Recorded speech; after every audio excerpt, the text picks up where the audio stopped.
Convite à reflexão número 115. Vencendo o personalismo. Olá, amigos de jornada. Meu nome é Gislaine Fonseca. Trabalho na casa de Joana de Ângeles como voluntária e tenho um imenso prazer de estar aqui compartilhando um pouquinho desse conhecimento.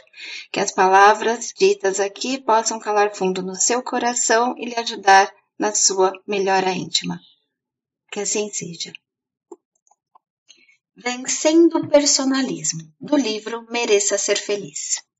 O nosso divino amigo Jesus nos apresentou 3 comandos necessários aos tempos de vigilância em que estamos vivendo.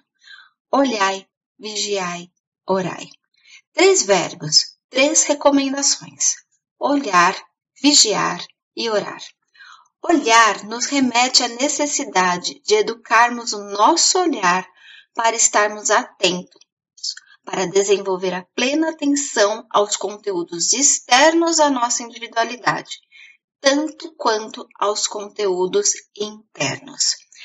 Vigiar já é um convite ao aprofundamento do rigor no olhar e também ao zelo, ao cuidado para a edificação em nós de um estado de consciência que nos faz cada vez mais conscientes ao momento presente, sem sermos atemorizados ou dragados pelos temporais da vida, vindo a desenvolver uma certa diligência. O primeiro, olhar, é o exercício da plena atenção. Já o segundo, vigiar, é o estado da plena atenção a si mesmo, como aprendizagem adquirida na educação do olhar, na contemplação atenta. E a terceira recomendação de Jesus é a oração.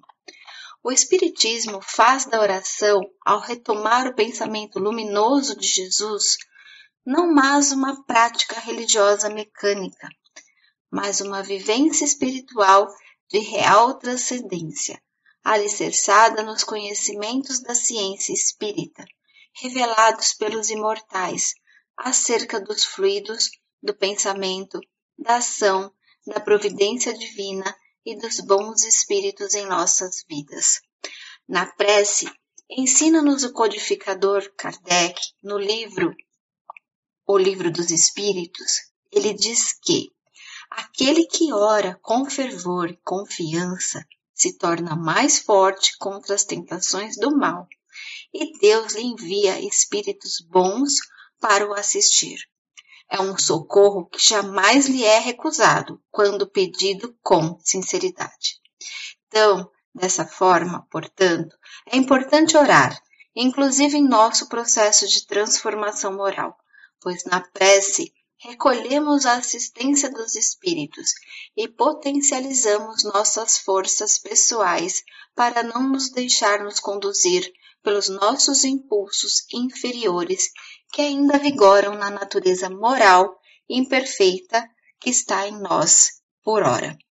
Vivemos assim nesses dias de transição planetária, um tempo que nos pede vigilância para dar um florescimento consciente de nossas virtudes, superarmos condicionamentos inferiores à nossa sombra interna e contribuirmos desde nós mesmos à regeneração da humanidade.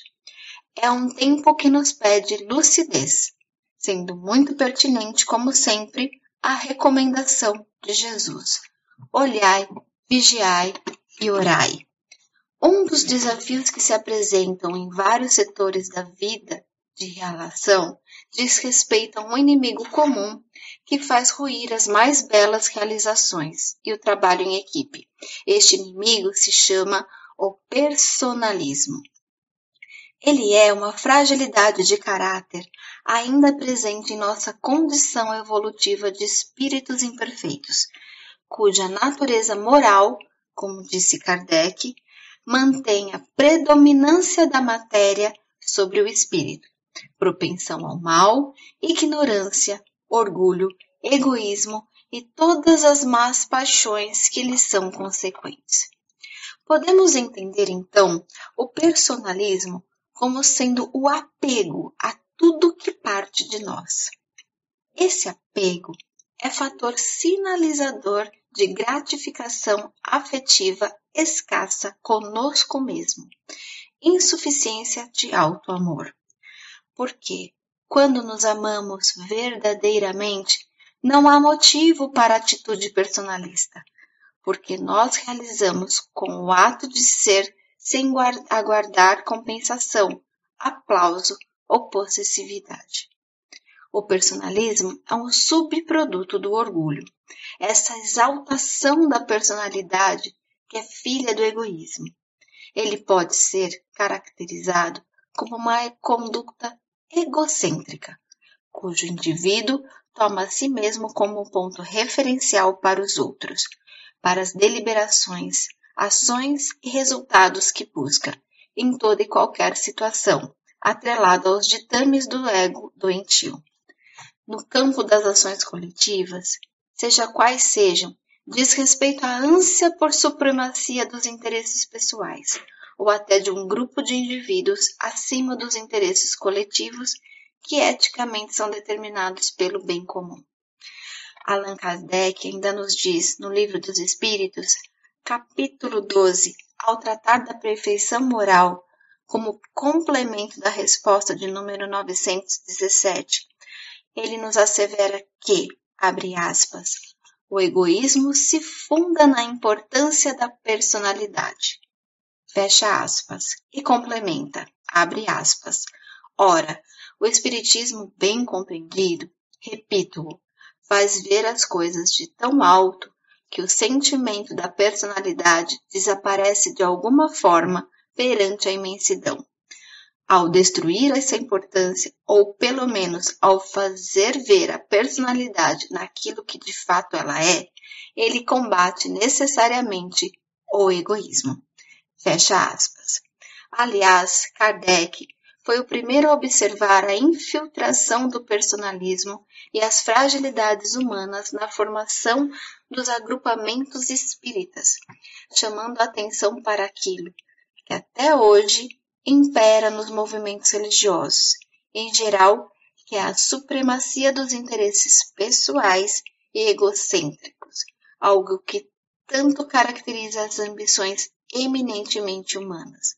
Não é por acaso que no capítulo 20 do Evangelho segundo o Espiritismo está registrado, abre aspas, ditosos serão os que houverem trabalhado no campo do Senhor com desinteresse e sem outro móvel senão a caridade. Dessa forma, é bom lembrar, como anotou o mestre Lyonês, ser o interesse pessoal o sinal mais evidenciado da imperfeição moral. Imperfeição esta que, tendo em vista o nosso progresso individual e o objetivo da reencarnação, deve ser combatida no bom combate da educação de nossos sentimentos, sobretudo para que não maculemos a edificação do reino na terra, com a nossa tíbia resistência aos maus pendores outrora cultivados. O personalista é um orgulhoso que erige pelos meios possíveis um culto a si próprio, através da celebração exagerada do eu, através do destaque à sua imagem pessoal, falas, ações, gostos particulares, realizações e participações. Ele coloca os seus interesses de projeção pessoal e de gozo particular e imediato acima das alegrias e resultados perenes oriundos do trabalho em coletividade, produzido pelo bem de todos. Não raro, o personalista também manifesta ingratidão enraizada em forma de soberba. Portanto, o personalismo é esse trato do interesse pessoal, enquanto a imperfeição que evidencia a inferioridade de quem o nutre na alma, adentrando aos descaminhos do comportamento neurótico do homem, com tristes desdobramentos espirituais para si e para a seara em que atua essa criatura. As ações personalistas, quando não cessadas ou corrigidas, tendem a fazer ruir as realizações, pois retiram delas o selo da mais meritória das virtudes, a caridade, que é o sustentáculo ético das nossas edificações coletivas no movimento espírita, para que tudo ocorra de acordo com o valor da fraternidade dentro das leis divinas. E nesse sentido, parece-nos justos recordar o benfeitor Emmanuel, quando ele nos diz, abre aspas, fraternidade pode traduzir-se por cooperação sincera e legítima em todos os trabalhos da vida, em toda cooperação verdadeira. O personalismo não pode subsistir, salientando-se que quem coopera cede sempre alguma coisa de si mesmo, dando testemunho de abnegação, sem a qual a fraternidade não se manifestaria no mundo de modo algum. Questão 350. Fecha aspas. Onde impera o personalismo, não há fraternidade. E é bom sabermos, onde não há fraternidade, não temos cristianismo redivivo. Agindo assim, perturbaremos a marcha do despertar da criatura humana para a expressão mais pura da lei de Deus. O Evangelho pede a colaboração com a renúncia, desapego da própria personalidade no serviço que nos compete, humildade sempre. É preciso banir o cisto moral do personalismo da nossa natureza. E com esse propósito, estejamos atentos, pois, como bem alertou a médium Ivone do Amaral Pereira, fiel estudiosa dos postulados kardecianos, ela diz, abre aspas, o personalismo que se infiltra na doutrina espírita acarretará na sua corrupção, como sucedeu ao próprio cristianismo. Fecha aspas. O personalismo é um reflexo da nossa indigência espiritual. A abnegação traduz na sua melhor acepção o termo inteligência espiritual. A inteligência espiritual é a inteligência da alma, é a inteligência com a qual nos curamos e com a qual nos tornamos seres verdadeiramente íntegros. É preciso, então, olhar o personalismo que ainda habita em nós, vigiá-lo sem trégua e orarmos, buscando a assistência dos bons espíritos, a fim de que nossos interesses, no setor de realizações que a vida nos situa, não obstêm as nobres realizações em prol do bem comum. Irmãos, seguindo Jesus, olhai, vigiai e orai, sem trégua. Este é o caminho para que possamos lutar contra o personalismo que ainda existe dentro de nós.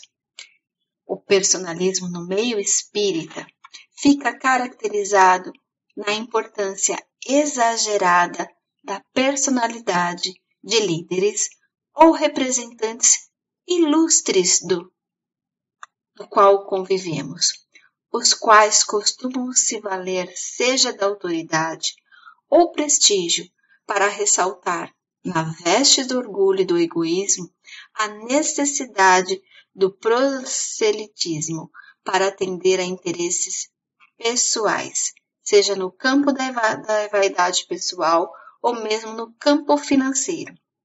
Surgindo daí os grandes e luxuosos eventos totalmente descaracterizados das práticas genuinamente espíritas e da caridade. Já nos primórdios da codificação do Espiritismo, Allan Kardec, fazendo referência aos perigos do egoísmo nas manifestações sociais e talvez ao observar a possibilidade de infiltração do personalismo, registra o pensamento dos espíritos no Livro dos Espíritos, ao tratar da perfeição moral, sobre a necessidade do espiritismo ser bem compreendido, conforme o texto retirado do Livro dos Espíritos. Abre aspas. Página 917.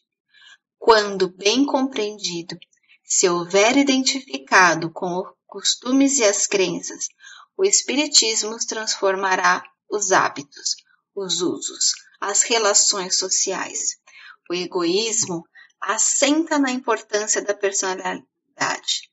Ora, o Espiritismo, bem compreendido, repito, mostra as coisas de tão alto que o sentimento da personalidade desaparece, de certo modo, diante da imensidade, destruindo essa importância, ou pelo menos reduzindo as suas legítimas proporções.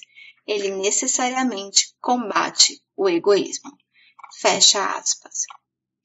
Nesse contexto, passamos a compreender o sentido da valorização e do direcionamento da feição religiosa do Espiritismo, notadamente nas terras do Cruzeiro do Sul, através da tarefa mediúnica de Francisco Xavier, porque a única força capaz de vencer a supervalorização da personalidade é o Evangelho de Jesus, plenamente incorporado na mente e no coração de todos os homens. A semente do personalismo semeia no coração e na mente de dirigentes, oradores, médiuns, trabalhadores das casas espíritas e de todos uma suposta condição de superioridade ou relevância que não existe na doutrina espírita. Hoje convocada a restaurar os ensinos de Jesus no clima da humildade, da simplicidade e da solidariedade. A única superioridade legítima é a moral. Entretanto, quem possui essa superioridade é adivinhado e não necessita buscar reconhecimento ou visibilidade. Finalizando os apontamentos doutrinários a respeito do elitismo e do personalismo na dimensão espíritas, lembraríamos que Emmanuel é intransigente a esse respeito e se coloca frontalmente contra aqueles que preferem as atitudes personalistas, bem como expressou seu pensamento na mensagem intitulada Em que perseveras? Abre aspas. A atitude dos cristãos na atualidade, porém, é muito diferente. Raríssimos perseveram na doutrina dos apóstolos, na comunhão com o Evangelho, no espírito da fraternidade, nos serviços da fé viva. A maioria prefere os chamados pontos de vista, comunga com o personalismo destruidor, fortalece a raiz do egoísmo e raciocina sem iluminação espiritual. Antes de aplaudir os mais afoitos, procuremos saber se estamos com a volubilidade dos homens ou com a imutabilidade do Cristo. Emmanuel, fecha aspas, Emmanuel, livro Vinha de Luz, psicografada por Chico Xavier. Diante do fantasma do personalismo, que pode se transformar em fator de desunião na prática espírita, deixo registrado uma mensagem fraterna aos companheiros de ideal, considerando que a união de propósitos na seara espírita, pela edificação do corpo doutrinário e pelo ideal de servir desinteressadamente, representa um apelo constante da espiritualidade superior. O Espiritismo enseja-nos a oportunidade de nos completarmos uns aos outros pelas nossas diferenças, pois, se diferirmos nos acessórios, concordamos sempre no essencial. Por isso mesmo, como ponto final em nossas considerações, destacamos como fator de unidade a prática de caridade entre os irmãos e na fé espírita, no sentido de elevar os pontos de vista, pois devemos, em última análise, eliminar as arestas do nosso personalismo, na real compreensão de que todos somos simples obreiros na busca e na conquista da verdade sobre o Evangelho e sobre a verdade cristã, sobre a mensagem de Jesus. Muito obrigada a todos vocês. Que Jesus fique com todos. Que assim seja.